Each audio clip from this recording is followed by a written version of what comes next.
you can't filter down, it's like saying, I'm going to pick a World Cup winning team, but they're all going to come from Watford. Okay, it's just simple statistics. It's actually quite bloody simple logic. And you don't need an IQ of 120 even for that simple logic. And what we're trying to do is not pick wonderful, amazing companies, actually. We're doing that by default. What we're trying to do is, first of all, not pick shitty ones.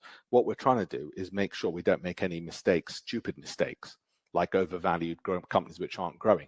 Now, if you want to get overvalued companies which aren't growing, which have collapsed 90% because it appeals to some kind of crazy logic of yours or some kind of masochistic desire you have to destroy your pension, or some kind of self-sabotage from childhood trauma, be my guest. This is not what we're doing, though.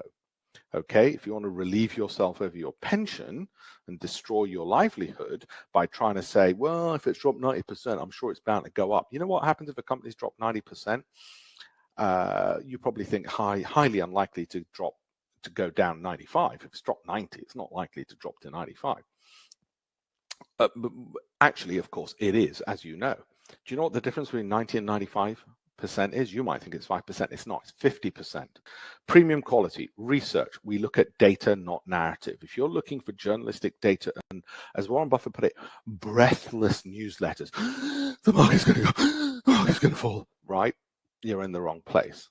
It's great for social media and selling newsletters. It's shit for your pension. Forgive my profanities this evening.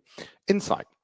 The insight I'm going to give you is this. You want to process, you want discipline. Why? Because then I'll control your mind and your emotion. You get a good night's sleep. Getting a good night's sleep is actually a very good way of getting a decent pension.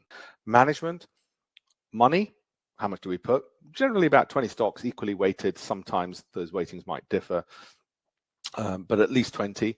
Might have up to 40. Beyond 40, pointless. If you're risk averse, you might hold more cash. You might hold some really low volatility exchange traded funds, and you might have some money in bonds, which I generally tend to do through either Flagstone or Wise, because they just automatically put it into a bond portfolio for me, and I don't want to be picking bonds because it's not my speciality.